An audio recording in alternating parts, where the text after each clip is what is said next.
Então, eu quero pedir para você abrir a sua Bíblia no Salmo 139. Salmo 139. Eu vou ler este salmo na Bíblia Revista e Atualizada. E depois, aqui no meu esboço, eu usei a NVI, tá bom? Por que eu fiz isso? Porque eu uso várias Bíblias quando eu estou preparando e eu gostei dos dois textos e assim fiz, tá bom? Salmo 139, são 24 versículos e a cada bloco de 6 versículos nós temos uma parte do Salmo, que é dividido em 4 partes, tá bom? Vamos lá então? Esse Salmo fala sobre a onisciência, a onipotência e onipresença do Senhor. E o tema da mensagem hoje é: os atributos de Deus envolvem nossas vidas. Então diz assim: Senhor, Tu me sondas e me conheces. Sabes quando me assento e quando me levanto. De longe penetras os meus pensamentos. Esquadrinhas o meu andar e o meu deitar. E conheces todos os meus caminhos. Ainda a palavra me não chegou à língua, e Tu, Senhor, já a conheces toda. Tu me cercas por trás e por diante, e sobre mim pões a mão. Tal conhecimento é maravilhoso demais para mim, e sobremodo elevado, não posso atingir. Para onde me ausentarei do Teu Espírito? Para onde fugirei da Tua face? Se eu subo aos céus, lá estás. Se faço a minha cama no profundo abismo, lá estás também. E se tomo as asas da alvorada e me detenho nos confins dos mares, ainda lá me haverá de guiar a Tua mão, e a Tua destra me susterá. Se eu digo as trevas, com efeito me encobrirão, e a luz ao redor de mim se fará noite. Até as próprias trevas não te serão escuras. As trevas e a luz são a mesma coisa. Pois tu formastes o meu interior, tu me tecestes no seio de minha mãe. Graças te dou, visto que por um modo assombrosamente maravilhoso me formaste. As tuas obras são admiráveis, e a minha alma sabe muito bem. Os meus ossos não te foram encobertos quando no oculto fui formado e entretecido como nas profundezas da terra. Os teus olhos me viram, a substância ainda informe, e no teu livro foram escritos todos os meus dias, cada um deles escrito e determinado, quando nenhum deles havia ainda. Que preciosos para mim, ó Deus, são os teus pensamentos, e como é grande a soma deles. Se os contasse, excedem o grão de areia. Se os contasse, excedem os grãos de areia. Contaria, sem jamais chegar ao fim. Tomara, ó Deus, destes cabo do perverso. Apartai-vos, pois, de mim, homens de sangue. Eles se rebelam insidiosamente contra ti, e como teus inimigos falam malícia. Não aborreço eu, Senhor, os que te aborrecem, e não abomino os que se levantam. E não abomino os que contra ti se levantam, aborreço-os com ódio consumado. Para mim, são inimigos de fato.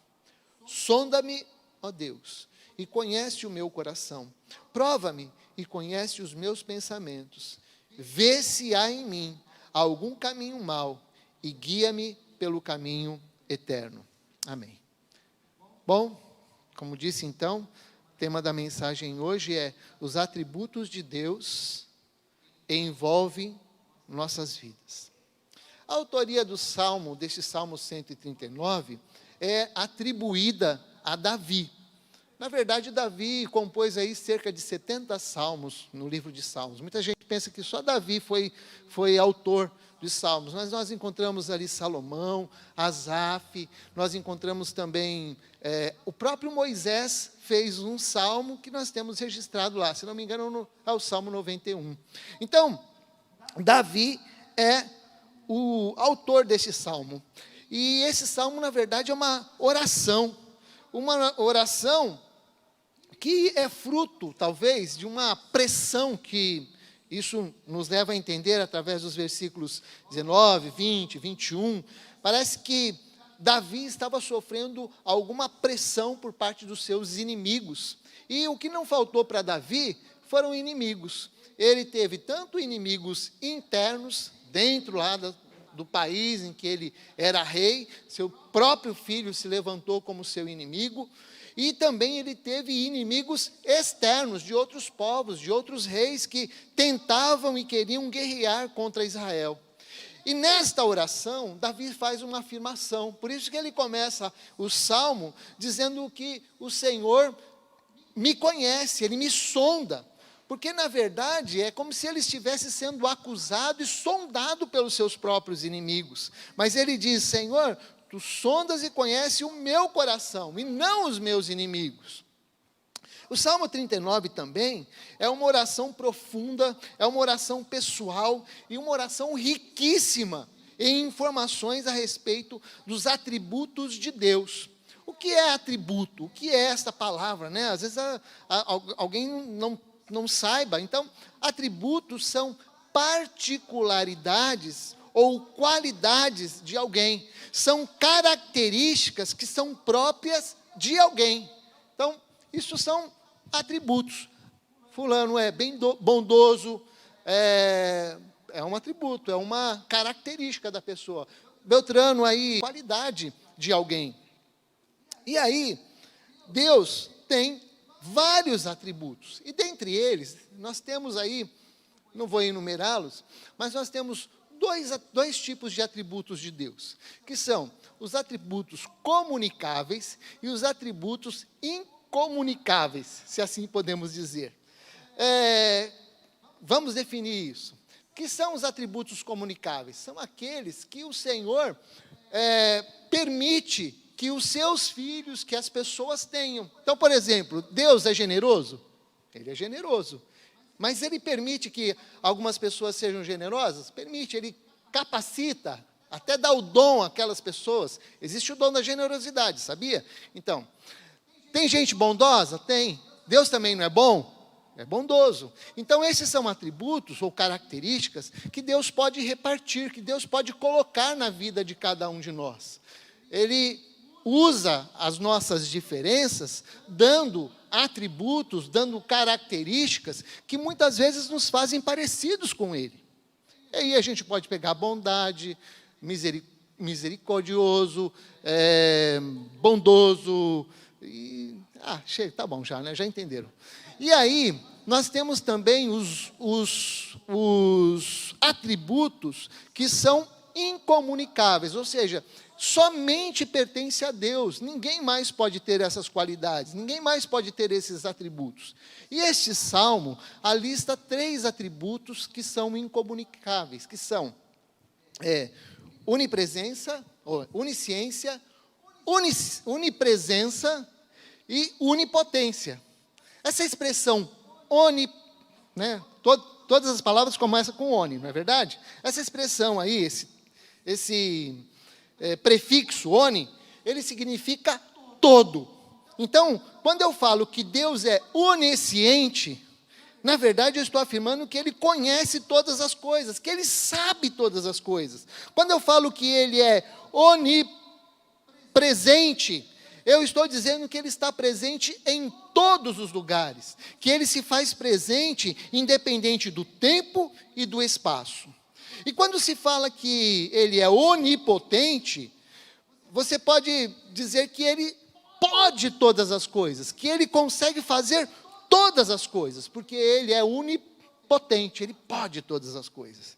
Ele então é o Deus que cria, sustenta e dirige todas as coisas, e isso só Ele pode fazer, o sustento, do universo, o sustento de todas as coisas, pertence a Deus. É Deus que sustenta, por exemplo, o sol, as estrelas, o mundo em que nós vivemos. É Ele que faz tudo isso. Então, este é o nosso Deus. E esse salmo, então, tem um esboço facinho de você ver. Por exemplo, a cada 6 versículos você vai encontrar uma característica de Deus. Por exemplo, os versículos de 1 a 6 falam sobre a onisciência de Deus.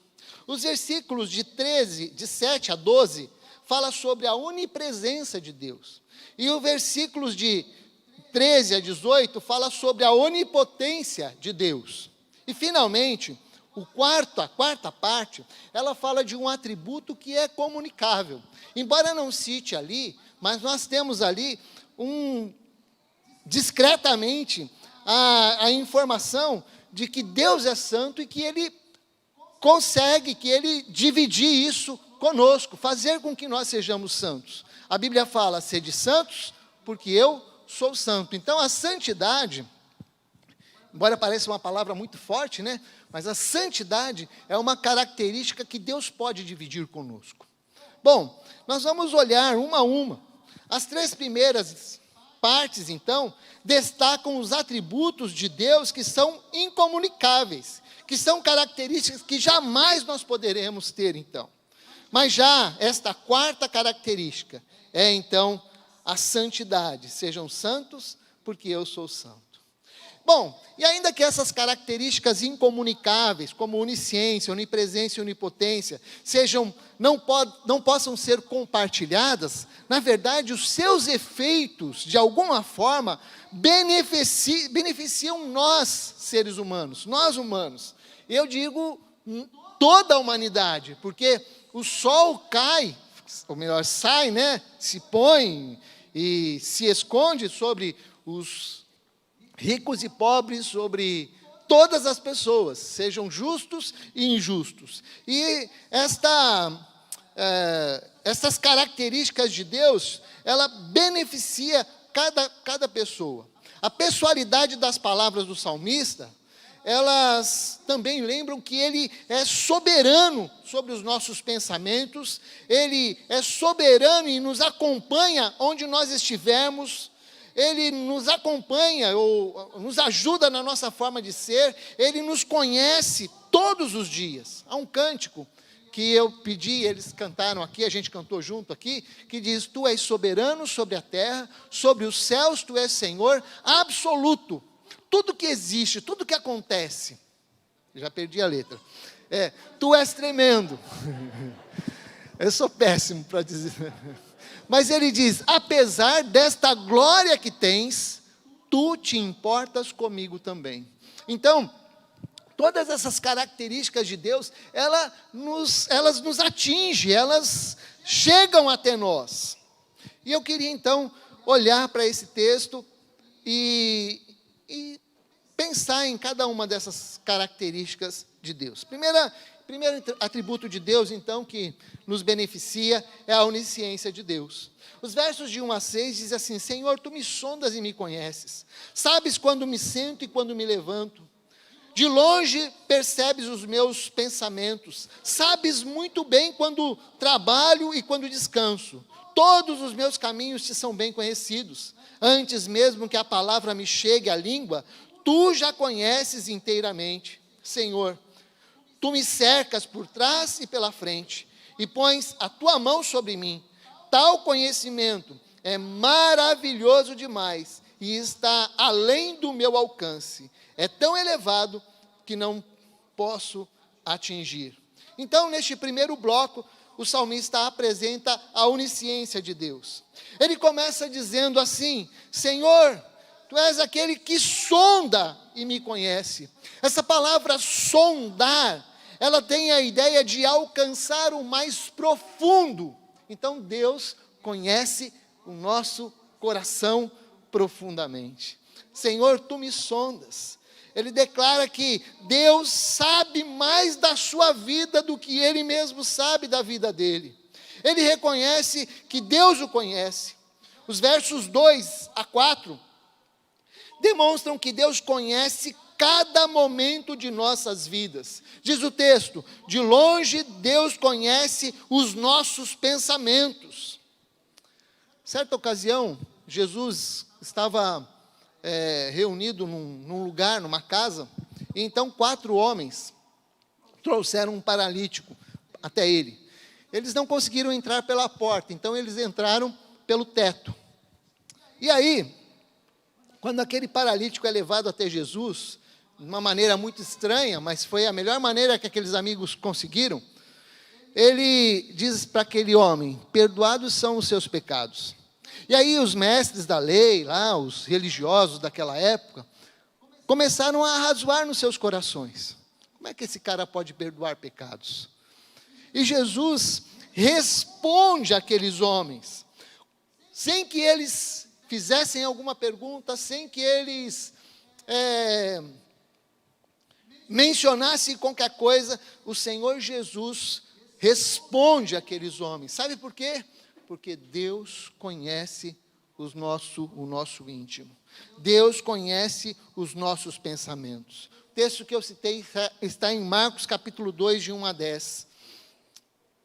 Deus conhece os nossos pensamentos. Desde o Velho Testamento, lá em Israel,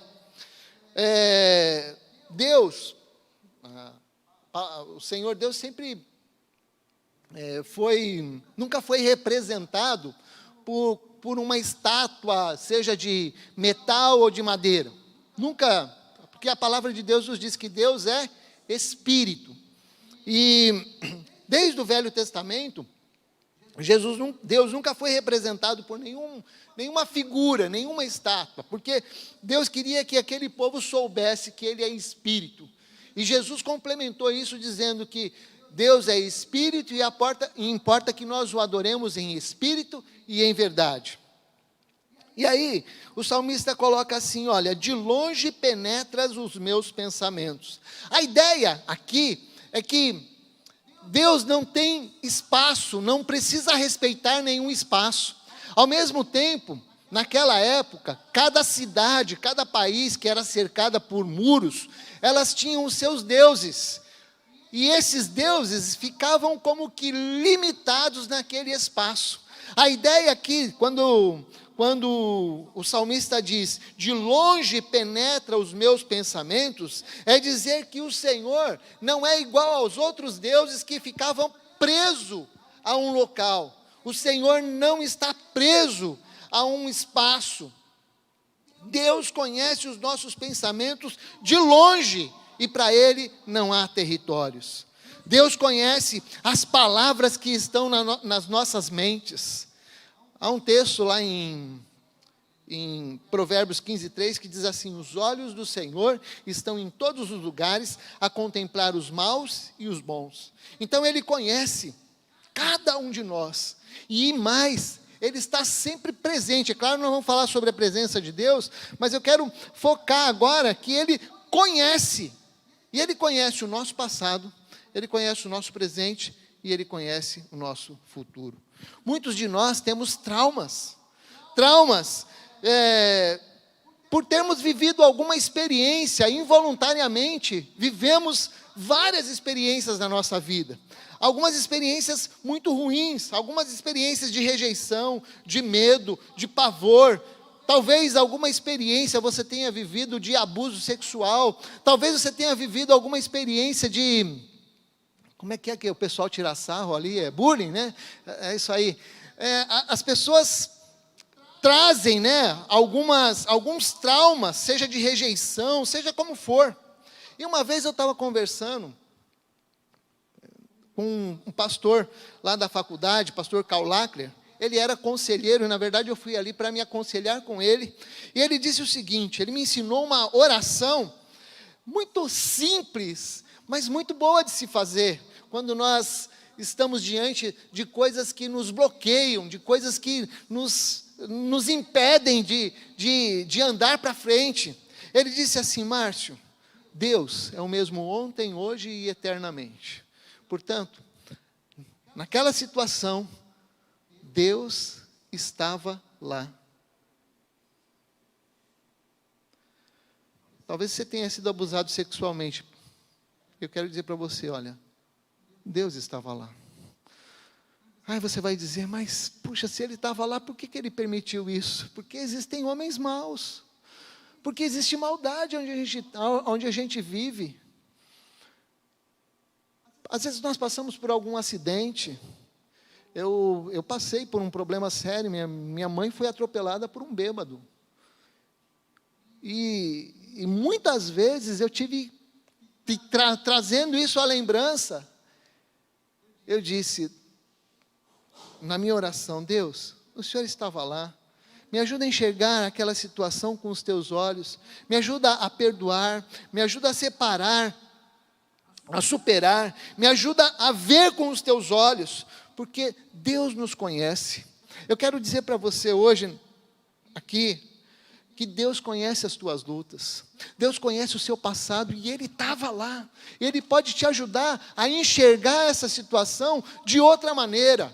Sabe por quê, gente? Porque quando a gente passa por uma situação, a gente enxerga com os nossos olhos. E nem sempre os nossos olhos veem a situação de maneira correta. Por isso a ideia, Senhor, o Senhor estava lá, me ajuda a enxergar com os teus olhos, me ajuda a olhar para essa situação com os teus olhos, me ajuda a perdoar como o Senhor perdoou, me ajuda a superar essas questões na minha vida, porque eu quero seguir. Deus conhece as tuas lutas, e Ele te sonda e te conhece, porque Deus estava lá, Deus está aqui, e Deus vai estar lá na frente. Ele é o mesmo ontem, hoje e eternamente.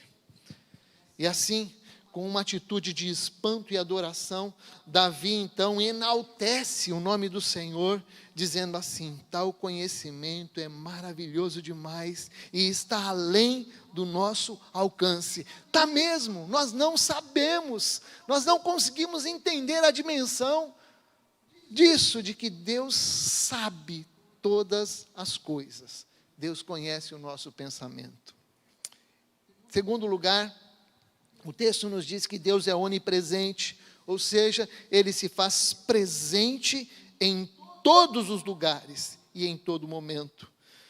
Para onde poderia eu escapar do Teu Espírito? Para onde poderia fugir da Tua presença? Se eu subir aos céus, lá estás. Se eu fizer a minha cama na sepultura, também lá estás. Se eu subir com as asas da alvorada e morar na extremidade do mar, mesmo ali a tua mão direita me guiará e me susterá. Aqui ele está usando de uma maneira muito poética. É como se ele estivesse olhando para o horizonte e dissesse assim, se eu me transportar até o horizonte, lá o Senhor vai estar. Se eu me transportar aonde o sol nasce, lá o Senhor está. O Senhor está em todos os lugares. Mesmo que eu dissesse que as trevas me encobrirão e que a luz se tornará noite ao meu redor, verei que nem as trevas são escuras para ti. A noite brilhará como dia, pois para ti as trevas são luz. E aí o salmista, com todas essas palavras, afirma, Deus está presente em todos os lugares. Deus está presente. E esse está, eu coloquei aqui no meu esboço de letra maiúscula, sabe para quê? Para lembrar uma coisa, tem muita gente que confunde esse negócio de Deus estar presente, e eles acham que Deus está presente em tudo, nas coisas. Então, Marli, desculpa de arrancar uma florzinha, sei que vocês não gostam disso, mas, por exemplo, tem gente que afirma assim, Deus está nessa flor. Isso se chama, é conhecido como panteísmo, no sentido de que Deus está em todos os lugares, está nas coisas. Não, Deus não está nas coisas. Essa florzinha foi criada por Ele. Ele não está na florzinha, mas Ele criou a florzinha. Ele está em nós porque um dia nós convidamos Jesus para morar em nosso coração. Ele se faz presente na nossa vida por causa disso. Mas Ele está presente entre nós, Ele habita entre nós, Ele nunca vai desaparecer. Embora nós não possamos ver, ele nunca vai deixar de estar presente em algum lugar. Porque Deus está presente em todos os lugares, em todos os momentos. Deixa eu devolver a florzinha aqui. Ela não pode ser replantada. Então, não é possível se esconder de Deus. Adão e Eva tentaram se esconder de Deus depois que pecaram. Eles não conseguiram. Jonas, com todo o conhecimento teológico que ele tinha, ele tentou fugir de Deus e fugir de barco. Eu costumo dizer que Jonas agiu assim, cometeu um ato com carinho e amor, um ato de burrice. Por quê? Porque ele sabia que o Deus que ele servia criou o céu, a terra e o mar. E quando ele diz para aqueles marinheiros: eu sou Jonas, eu sou israelita, eu sou um profeta de Deus, do Deus que criou o céu, a terra e o mar. Aqueles marinheiros falaram assim: puxa, cara, você vai fugir de Deus, do Deus que criou o céu, a terra e o mar, vai fugir de barco. O que você tem na cabeça? E aí aquele homem é lançado no mar, a pedido dele mesmo, e ele é engolido por um grande peixe. Lembra disso? No texto lá? Não lembra porque você não estava lá, mas lembra porque leu, né? Então, ali, dentro daquele peixe, agora eu vou pedir, como diz o Vitor, não sei nem se é isso, pedir licença ao texto, uma licença poética, sei lá. O texto diz que é um grande peixe, mas como a gente tem uma dificuldade de visualizar, vou pedir que você tente imaginar que esse grande peixe é uma baleia. Afinal, você caberia ali confortavelmente numa baleia, não caberia lá dentro? Então, beleza. Então, pensa nisso. A baleia, né, a gente já viu aí, apareceu recentemente uma aqui. Então, ela se movimenta, né? Vai para o fundo, volta, sobe, dá um pulinho, pá, pá. Agora, imagina Jonas dentro daquela baleia. E dentro daquela baleia, ele faz uma oração. Dentro daquele grande peixe, ele faz uma oração. E ele entende ali que Deus está presente, que Deus pode ouvi-lo ali. E olha ali, eu queria que você imaginasse, agora, ele fazendo essa oração, é que eu não consigo, eu até tentei ensaiar em casa, mas eu não consigo.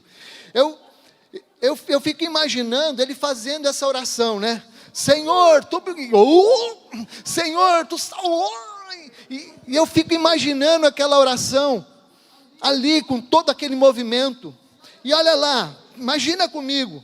Então Jonas, no ventre do peixe, orou ao Senhor seu Deus e disse: na minha angústia clamei ao Senhor e Ele me respondeu.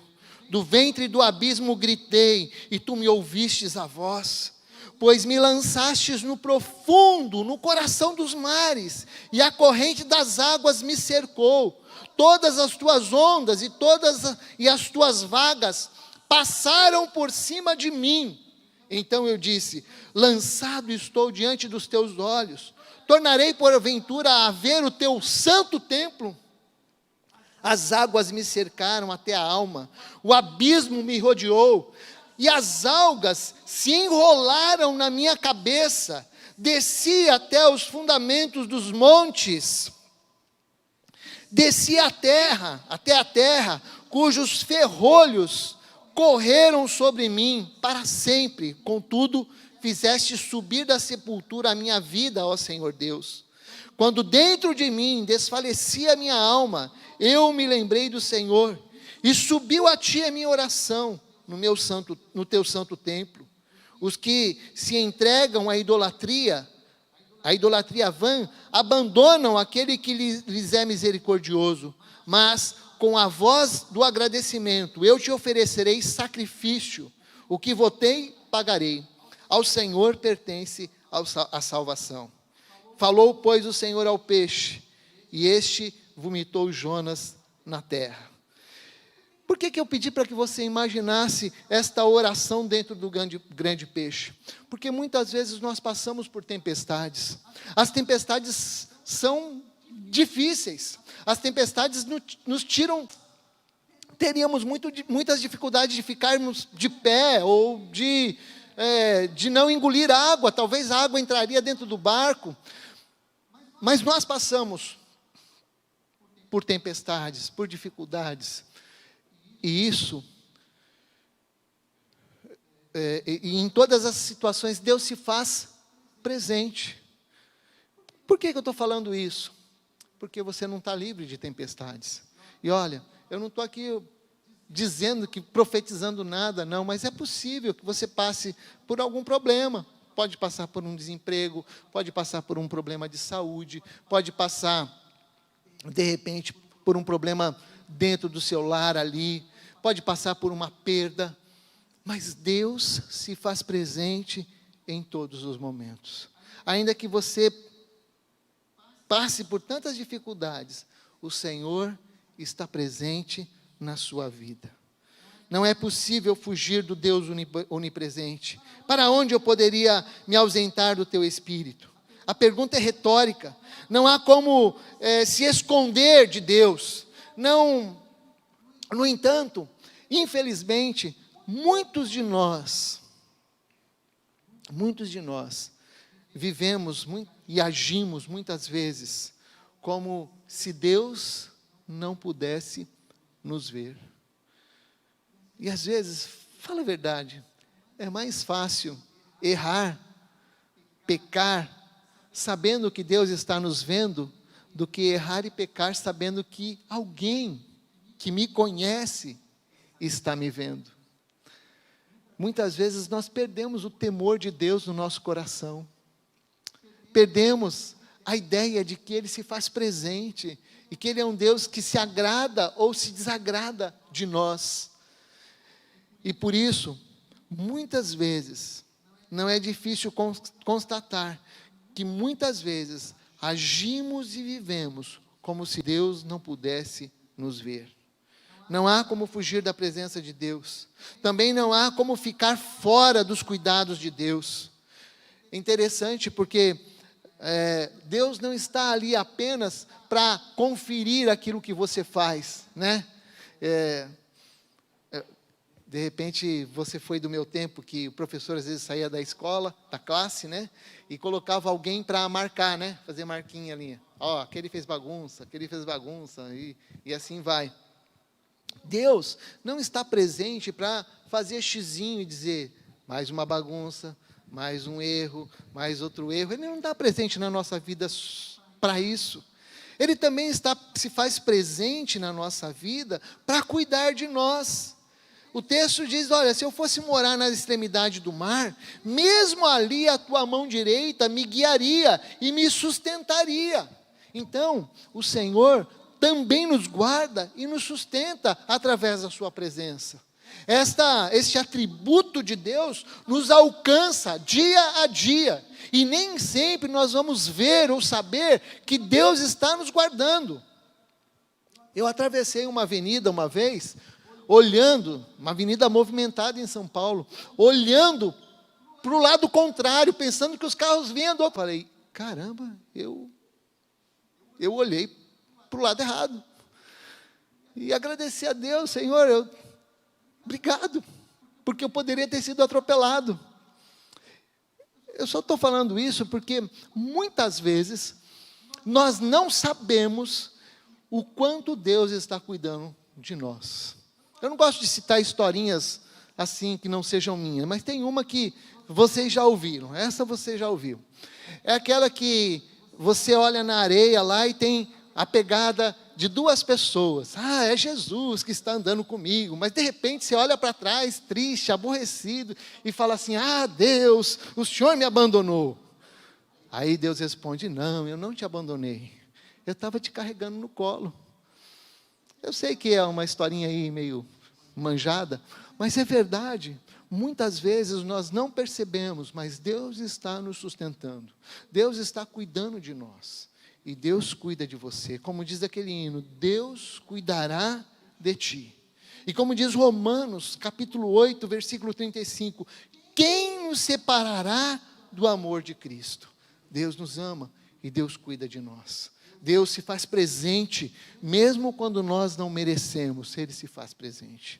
Então, a segunda característica, o segundo atributo de Deus é a onipresença do Senhor nas nossas vidas e aonde nós estivermos. Terceiro constatação do salmista é que Deus é onipotente. E aí ele começa a usar a figura, começa a mostrar o quanto Deus é onipotente, ou seja, Ele pode todas as coisas no momento em que Ele foi criado. É claro que a criação, é claro que quando nós somos concebidos dentro de nossas mães, é um ato poderoso de Deus, é um ato que só Ele pode fazer.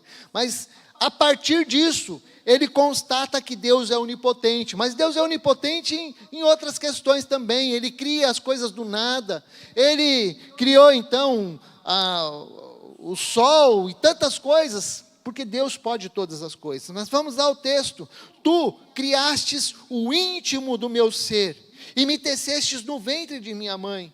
Eu te louvo, porque me fizestes de modo especial e admirável. Tuas obras são maravilhosas, disso tenho plena certeza.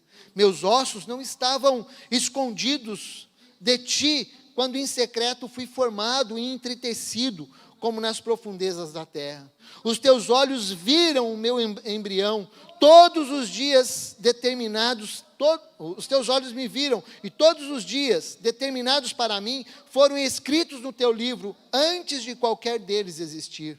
Como são preciosos para mim os teus pensamentos, ó Deus. Como é grande a soma deles. Se eu os contasse, seria mais do que os grãos de areia.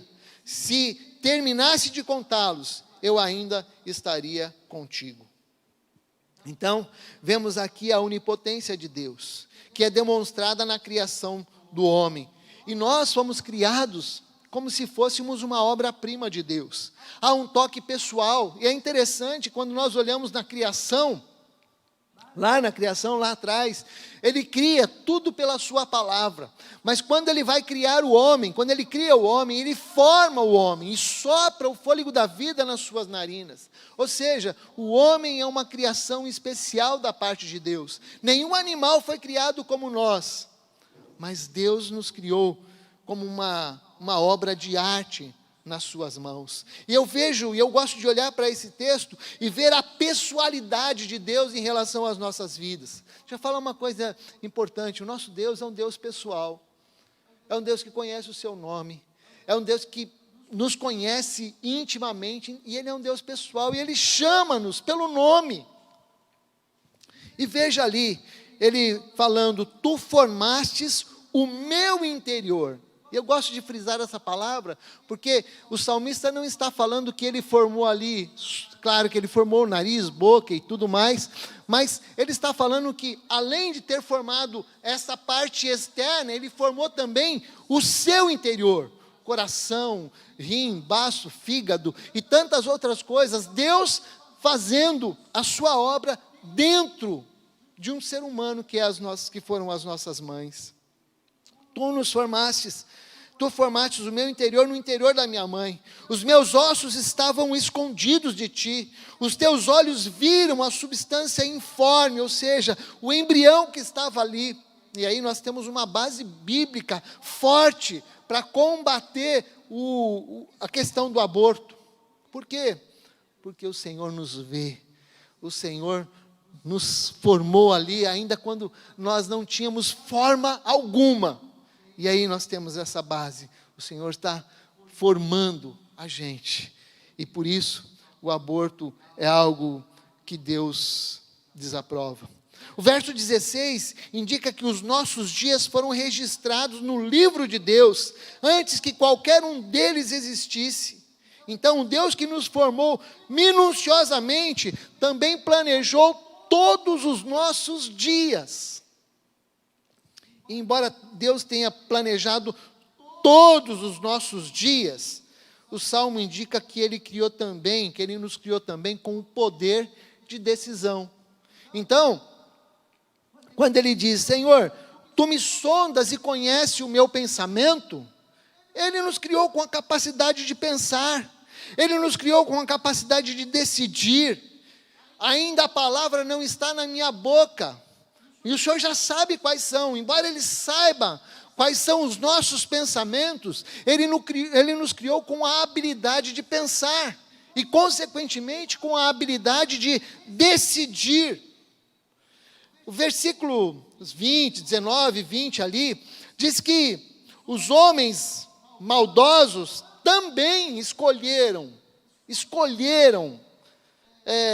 se rebelar contra Deus, falar malícias, homens que fazem as suas escolhas. O Deus que nos criou é o Deus também que sabe todos os nossos dias, é o Deus que nos criou com capacidade de decisão. Portanto, ainda que Deus tenha planejado todos os nossos dias, ainda que Deus saiba todos os nossos movimentos, somos responsáveis pelos nossos atos e por nossas decisões. Ao mesmo tempo, podemos ser gratos a Deus, porque Ele nos sonda e nos conhece, e dele nós não podemos fugir. A conclusão desse bloco é que o versículo 17 diz: que preciosos para mim, Senhor, são os teus pensamentos, e como é grande a soma deles. Queria dizer para você que essa ideia de que nós somos responsáveis por aquilo que decidimos, é uma bênção do Senhor, que o Senhor colocou na nossa vida. Nós temos sim a capacidade de escolher, a capacidade de nos render ao Senhor, a capacidade de nos arrepender dos nossos pecados, a capacidade de também não nos arrepender, a capacidade de manter em nós um coração duro.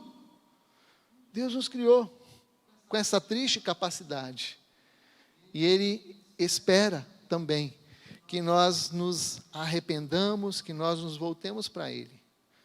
Então pensa nisso. Talvez você esteja só contando com a ação de Deus, só contando com aquilo que Deus vai fazer, mas não, você também tem que dar passos. Quantas vezes eu ouvi pessoas dizerem assim: olha, eu ainda não aceitei a Jesus na minha vida, porque ainda não chegou a minha hora, ainda não chegou o meu tempo, Deus não me chamou. Não, Deus já te chamou. Sabe por quê? Porque a palavra de Deus está aqui, revelada para nós, e Ele nos chama ao arrependimento, nos chama a nos voltarmos para Ele, e nos chama, então, a convidá-lo para que Ele habite em nossas vidas e conduza a nossa vida. Ele nos chama para fazer essa decisão também. É claro que Ele conhece tudo, sabe todas as coisas, nós não podemos driblá-lo, mas dessa responsabilidade, nós não podemos escapar. E em quarto lugar, nós temos aí algo meio difícil de entender, mas o salmista queria distanciar-se dos ímpios, porque estava aliado com Deus. Versículo 19 a 24, eles são meio indigestos, mas fazem parte do texto. Diz assim: quem dera matasses o ímpio, ó Deus, afastem-se de mim, assassinos, porque falam de ti com maldade. Em vão rebelam-se contra ti. Acaso não odeio os que odeiam o Senhor? E não detesto os que se revoltam contra ti? Tenho por eles ódio implacável. Considero-os inimigos meus. E ele termina o salmo dizendo: sonda-me, ó Deus, e conhece o meu coração. Prova-me e conhece as minhas inquietações. Vê se em minha conduta há algo que te ofende, e dirige-me pelo caminho eterno. Como eu disse, algumas pessoas não conseguem entender muito bem esta última parte desse salmo. Dentre essas pessoas, eu também não consigo entender direito. Parece que estes versículos não estão em harmonia com o resto de tudo. No entanto, o salmista aqui está demonstrando uma indignação contra os ímpios. A Bíblia, na linguagem de hoje, diz assim: ó Deus, como eu gostaria que tu acabasses com os maus. Quando a gente se aproxima de Deus, Ele, e de uma maneira séria, como diz a palavra de Deus, sejam santos porque eu sou santo. Quando nós permitimos que Ele santifique as nossas vidas, quando nós começamos a ter a visão de Deus, olhar as coisas do ponto de vista de Deus, nós conseguimos então entender o que o salmista está querendo dizer aqui. Esses homens não eram apenas inimigos de Davi, eles eram também inimigos do próprio Deus. E por causa disso, Davi pede então para que Deus trate com eles. De fato, quem é inimigo de Deus também é inimigo do povo de Deus. E aí, gente, a linha fica muito tênue, fica muito fina. Por quê? Porque quando eu olho para estas coisas, eu tenho que tomar cuidado para não tratar ele de maneira pessoal. Eu não posso defender Deus. Eu não posso defender mesmo. Deus não pode ser defendido. Há um texto, há um momento na história em que Pedro, quando Jesus está sendo traído e está sendo preso, então Pedro age ali com as suas emoções, com os seus sentimentos, e ele vai, pega a sua espada e corta a orelha do servo que iria conduzir Jesus até o sumo sacerdote para ser julgado. Na verdade, Pedro queria matar aquele homem. Se você parar para olhar aquele texto, ele corta a orelha, né? Então, Pedro mirou a cabeça e aquele homem fez assim, ó, cortou a orelha. Entendeu? É isso. As intenções do nosso coração, muitas vezes, extrapolam. E é aqui mais ou menos o sentimento do salmista.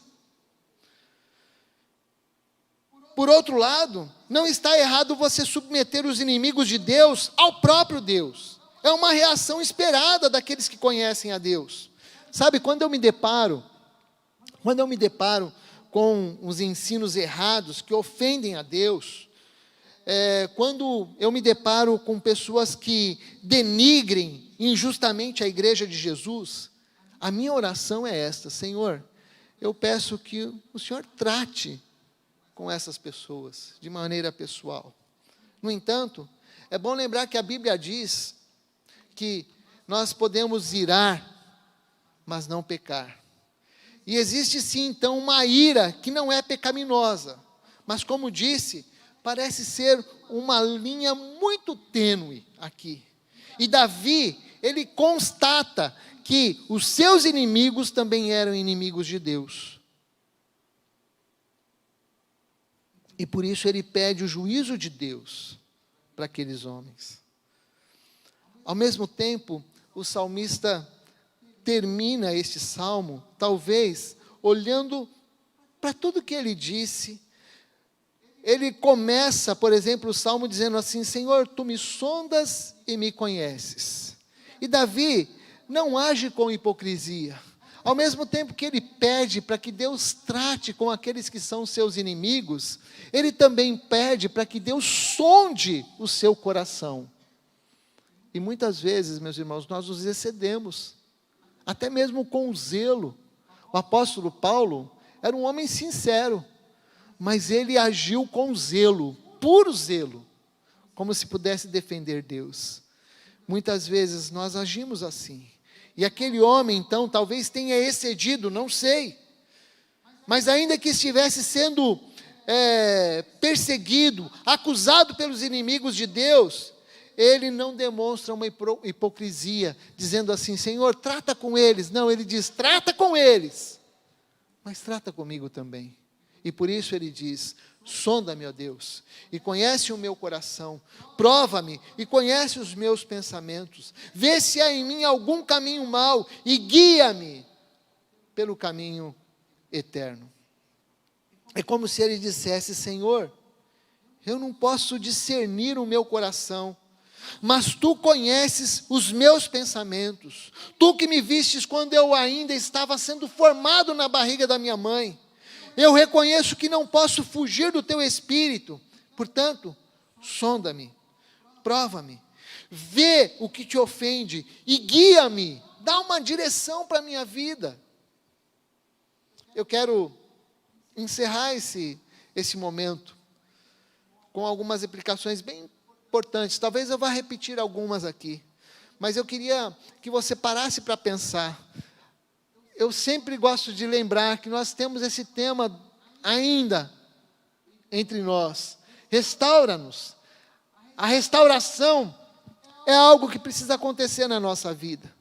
E uma das maneiras de nós termos a nossa vida restaurada pelo Senhor é usando esta oração que o salmista usou. E a esta oração entendendo que Ele é onisciente, onipresente, onipotente, que é um Deus santo, que é um Deus que pode todas as coisas. E aí nós temos algumas aplicações bem importantes nesse texto. Primeiro, você não passa desapercebido pelo Deus onisciente. Ele conhece cada área da sua vida, conhece os pensamentos, Ele sabe mais sobre você do que você mesmo. Primeira coisa, então, Deus te conhece perfeitamente. A onisciência de Deus não tem por objetivo apenas policiar os nossos pensamentos.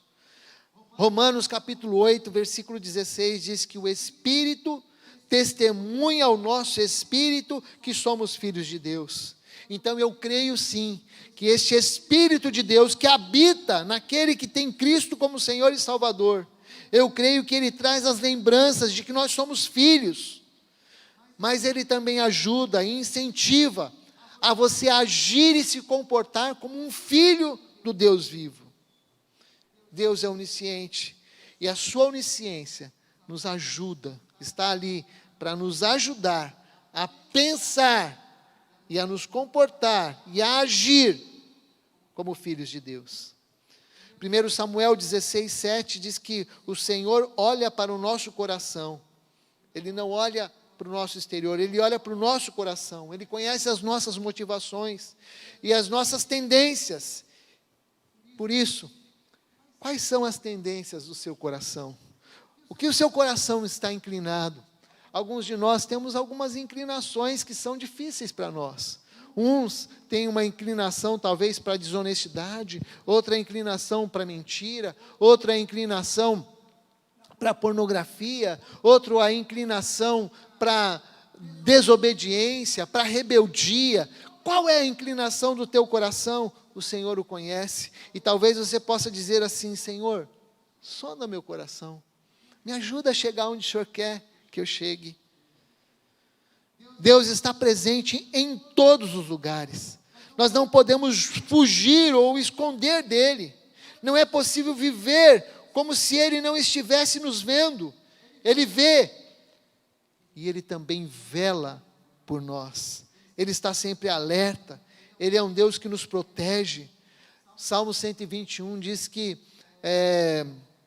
o protetor de Israel não irá dormir. E este protetor é o Senhor, que habita entre nós. O Senhor que está sempre presente. Ele nos guarda de todo o mal. Quando estamos em oração, em secreto, seja no interior do quarto, seja no interior de algum cômodo da nossa casa, alguns não tem lugar para estar. Então, quando a pessoa consegue se retirar, ainda que mentalmente, o Senhor está ali, porque Ele te vê em secreto. Eu gosto daquele texto que diz, quando Jesus diz, quando orares, entra no teu quarto, e o teu Pai que te vê em secreto. É interessante que Ele não usa a expressão ouvir, mas Ele usa a expressão ver. Deus nos vê, porque Ele é onipresente. Deus também é onipotente, Ele pode todas as coisas. Ele nos formou lá, quando estávamos dentro de nossas mães, e Ele pode todas as coisas, porque para Deus não haverá impossíveis. É o que diz lá em Lucas capítulo 1, versículo 37. Então eu quero lembrar para você que Deus pode todas as coisas, que as questões que você tem vivido não significa que Deus vai te responder sim, que Deus vai te dar as coisas de mão beijada. Não quero incentivar isso, mas eu quero lembrar que o Deus que pode todas as coisas é aquele que abre portas e fecha portas. É aquele que nos ajuda a chegar onde Ele quer que cheguemos. Então, para Deus não haverá impossíveis, porque Ele é onipotente. Por isso, você pode levar a Deus as questões do seu coração, você pode levar a Deus aquilo que precisa ser alcançado. Como igreja, nós temos orado e pedido para que Deus nos ajude a seguir, a avançar, e Ele vai fazer isso. Ele já está fazendo isso em nosso meio, Ele tem feito isso, e a igreja tem avançado, não porque temos força própria, mas é porque Ele nos fortalece. E Ele também conhece todos os nossos dias. E eu vejo isso como um ato de misericórdia. Você sabe o dia do seu aniversário, mas não sabe o dia do seu velório. Sabe por quê? Porque todos os dias nossos estão escritos ali. E Deus não permite que saibamos, pela sua misericórdia. Nós não sabemos. E por isso, devemos viver para Cristo e por Cristo. Devemos viver uma vida que agrade ao Senhor, uma vida que tenha sentido, que tenha significado. E que esse significado seja dado pelo próprio Deus em nossas vidas. Por fim, a oração que nos direciona à restauração de Deus é esta: sonda-me, ó Deus, veja por favor o que há no meu íntimo, o que o desagrada. Examina, Senhor, o meu coração. Veja e me faça ver como está a minha conduta. E guia-me pelo caminho eterno. Eu quero convidar você, agora, neste momento, a fazer essa oração. Não como uma obrigação, mas o nosso Deus está aqui, porque Ele se faz presente, Ele é um Deus presente.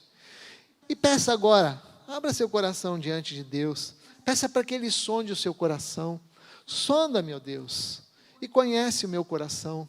Talvez o Senhor te faça ver que é preciso algumas mudanças, é preciso alguma decisão, é preciso de repente você tomar uma posição diante do Senhor.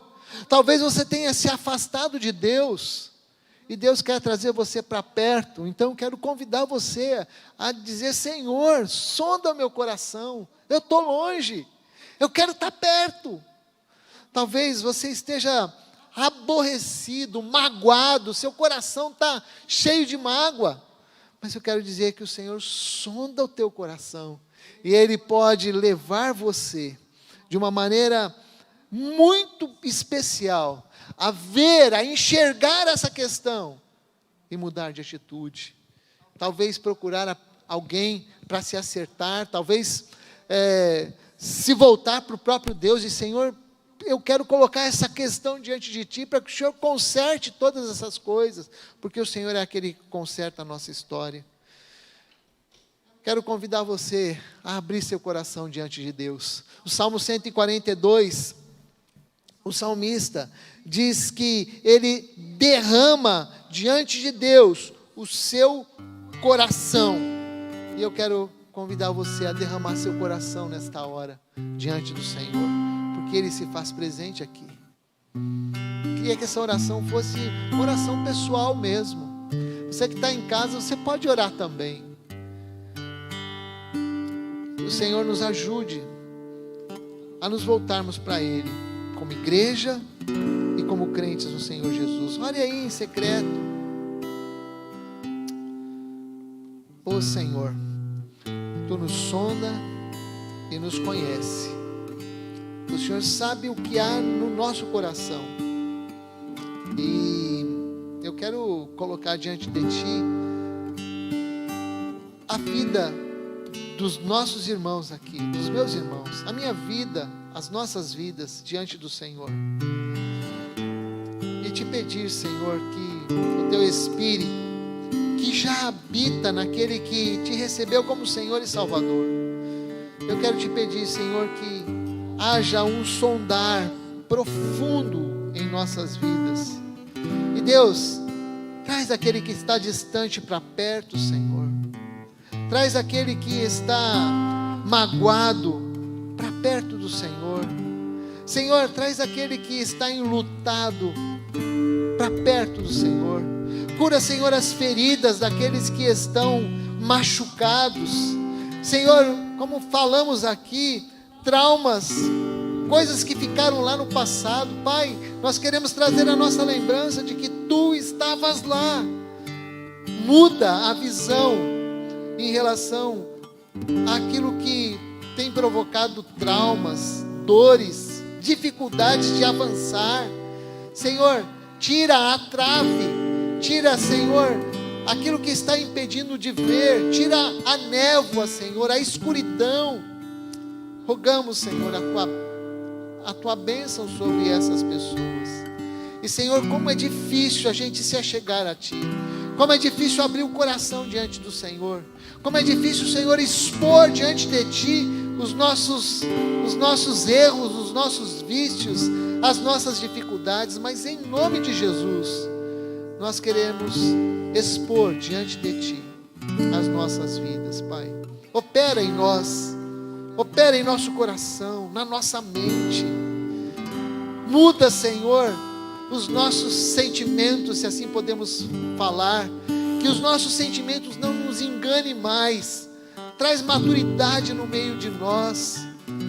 Te pedimos que sejamos uma igreja purificada, santificada, cuidada, limpa pela ação do Senhor na nossa vida, Pai. Nós te pedimos, vem, Senhor, e sonda o nosso coração. Oramos no nome precioso de Jesus. Amém.